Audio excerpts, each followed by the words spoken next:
Pintu alam bintang telah dibuka dan pertahanan di sekitar paviliun telah diperkuat guna mencegah sesuatu yang tidak diinginkan terjadi. Saat ini Xiaoyan dan yang lainnya sedang berdiri di depan paviliun bintang jatuh untuk menyambut para tamu aliansi yang akan datang. Suasana yang tampak tenang kini menjadi terasa begitu hangat. Sebuah pusaran api tiba-tiba muncul di depan Xiaoyan.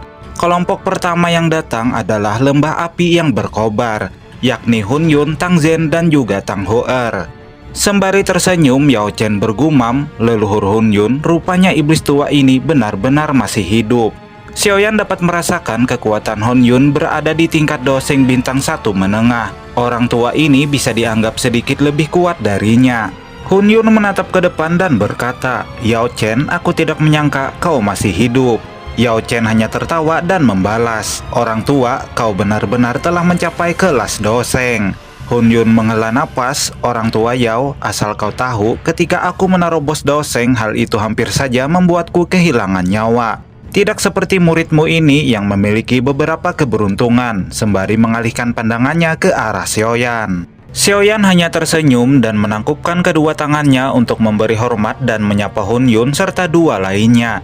Ketika melihat Xiaoyan, Hun Yun sangat begitu senang. Ia menganggap bahwa Xiaoyan sangat cocok untuk cucunya.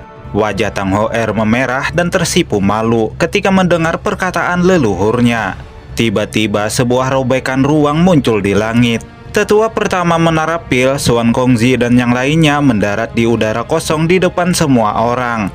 Hun Yun tertawa dan berkata, "Aku tidak menyangka orang tua Lin akan datang." Tetua Lin membalas, "Orang tua, apakah hanya dirimu yang bisa datang ke sini?" Hun Yun hanya bisa terdiam setelah mendapatkan jawaban yang sangat pedas dari tetua pertama Menara Pil tersebut. Yao Chen menatap ke arah langit dan bergumam, "King Sun Si, apakah hari ini kau akan datang?"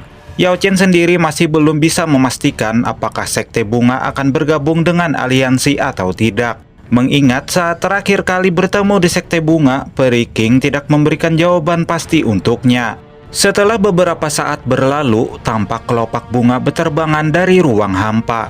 Dari dalam retakan ruang muncul dua orang gadis cantik yang dipimpin oleh Peri King. Sembari tersenyum, Yao Chen menyapa Peri King dengan cara yang sangat ramah. Peri King tampak tersenyum. Ia berjalan mendekati Yao Chen dan menggodanya sebagai lelaki yang sangat tampan. Melihat kehadiran Peri King yang secara terang-terangan menggoda lelaki yang ia sukai selama ini, membuat Xuan Yi terbakar oleh api kecemburuan. Dari arah samping, gadis ini langsung merajuk dan mengomel sendiri. Sementara Yao Chen, dia hanya bisa terdiam di bawah perdebatan dua gadis cantik tersebut. Benar kata Cupat Kai, cinta itu deritanya tiada akhir. Karena semua tamu telah datang, Yao Chen mengajak semua orang ke aula besar untuk membahas tentang aliansi. Semua orang segera mengambil tempat duduk yang sudah disiapkan di tengah aula besar. Mereka saling bercakap sebentar sebelum secara bertahap mendekati topik utama. Yao Chen menegaskan bahwa selama ini Menara Pil pasti telah mengalami kerugian yang sangat besar semenjak banyak alkemis meninggal di tangan Aula Jiwa. Sementara Sekte Bunga, selama beberapa tahun terakhir, tampaknya Sekte Langit yang mendalam terus memberikan tekanan agar kalian tunduk kepada mereka. Sejauh yang aku tahu, Sekte Langit yang mendalam didukung oleh Aula Jiwa. Adapun lembah api yang berkobar tampaknya masih belum terjadi perselisihan dengan Aula Jiwa. Tetapi cepat atau lambat Aula Jiwa pasti akan melakukan penyerangan. Sebelumnya aliansi Sungai yang Mendalam mencoba menghancurkan pavilion Bintang Jatuh. Dalang di balik layarnya juga dilakukan oleh Aula Jiwa. Oleh karena itu, kita semua berkumpul di sini membentuk aliansi karena kita semua memiliki musuh yang sama. Hanya dengan membentuk aliansi, kita akan bisa menandingi organisasi besar seperti Aula Jiwa di masa depan. Semua orang yang hadir mengangguk setuju mendengar apa yang disampaikan oleh Yao Chen. Hun Yun bertanya apakah setelah bergabung, aliansi ini akan memiliki peraturan untuk mencampuri urusan internal paksi lainnya. Yao Chen menjawab bahwa tidak ada kewenangan untuk mencampuri urusan paksi lain. Xiaoyan menegaskan bahwa aliansi tidak dibuat dengan batasan yang keras. Alasan dibentuknya aliansi adalah bertahan dan menyerang bersama. Karena tidak ada satupun dari kita yang dapat melawan Aula Jiwa secara individu. Oleh karena itulah kita harus membentuk aliansi, yaitu sebuah kekuatan gabungan yang bisa bersaing dengan Aula Jiwa. Peri King bertanya, lantas siapakah yang akan mengambil posisi sebagai ketua aliansi?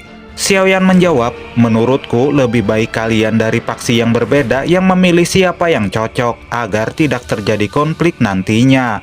Setelah merenung sejenak, Peri King lantas menegaskan agar yang menjadi pemimpin adalah seseorang yang memiliki kekuatan dan reputasi yang dihormati semua orang.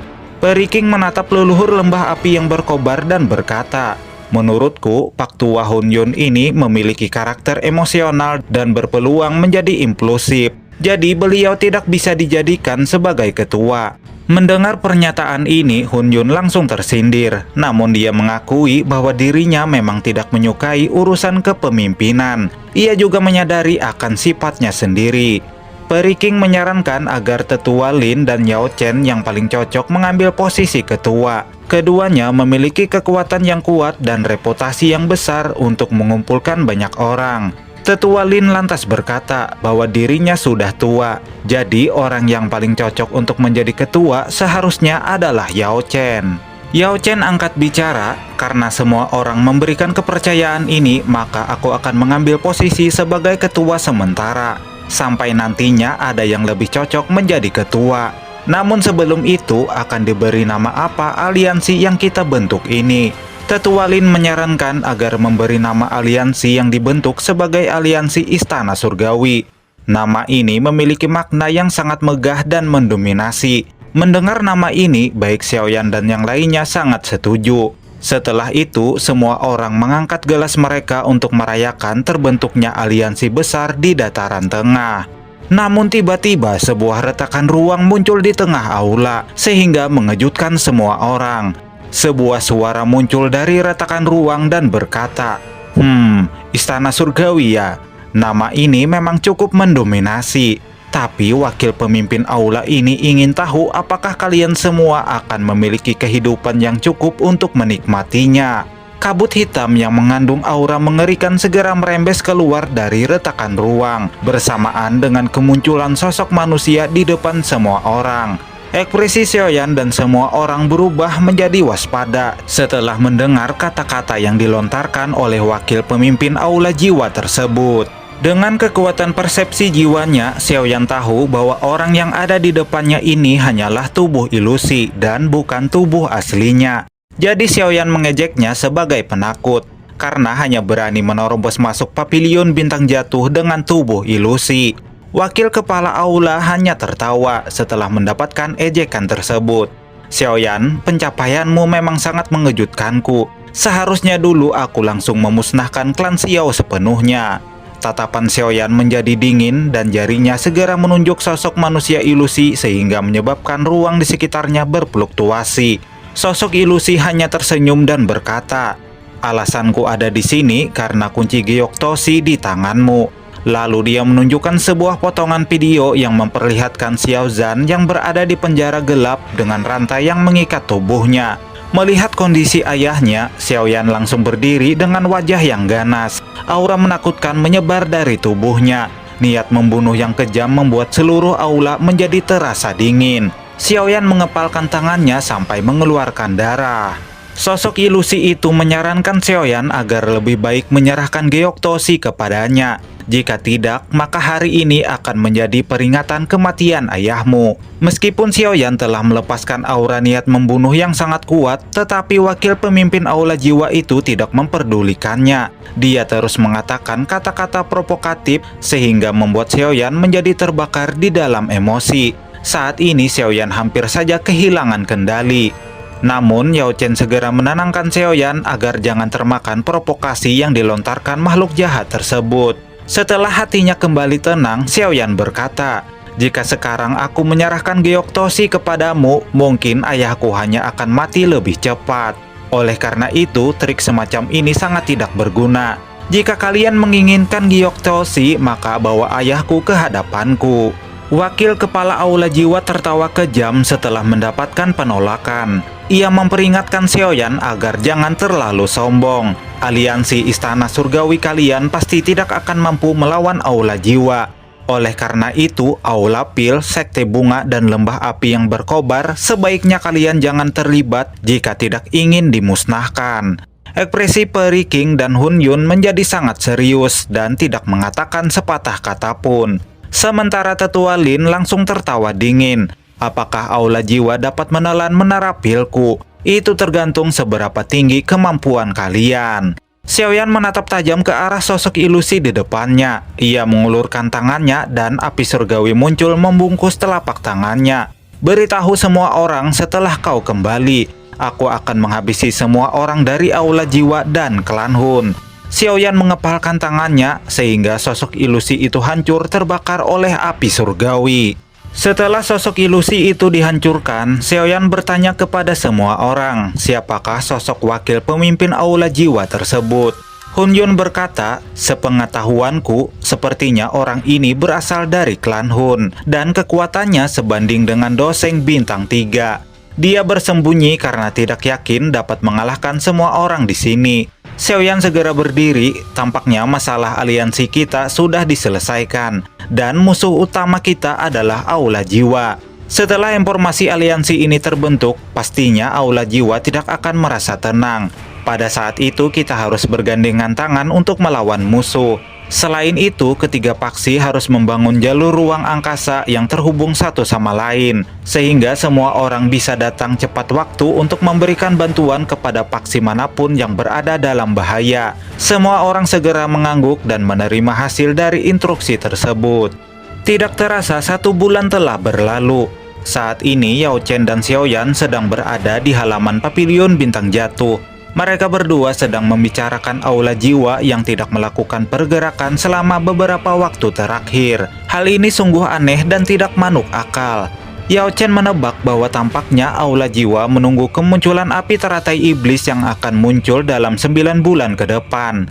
Xiaoyan begitu terkejut karena Aula Jiwa dapat mengetahui informasi tentang api surgawi teratai iblis. Yao Chen memberitahu Xiaoyan bahwa klan Hun tidaklah sederhana. Terlebih lagi, api surgawi teratai iblis tidak hanya muncul sekali, jadi Aula Jiwa pasti memiliki beberapa informasi tentangnya. Xiaoyan, selama beberapa waktu ini kau harus melakukan persiapan. Aula Jiwa pasti akan mengirim ahli kuat untuk merebut api surgawi tersebut. Mendengar hal itu, Xiaoyan berencana meningkatkan ranahnya ke Doseng bintang 1 menengah selama waktu 3 bulan. Yao Chen memberikan sebuah gulungan kepada Xiaoyan. Ia memberitahu bahwa Cailin memiliki peluang untuk menerobos tingkat Banseng jika berhasil menemukan tempat yang mengandung cukup energi.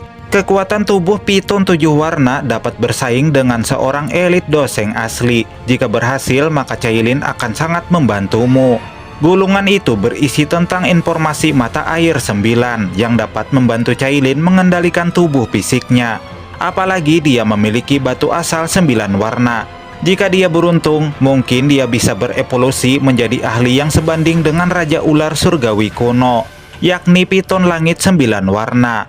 Mata air 9 ini berada di wilayah suku Piton Kono. Jadi untuk menghindari masalah, kau harus pergi bersama Cailin. Tempat ini harus kalian datangi sebelum waktu api surgawi teratai iblis muncul tiba.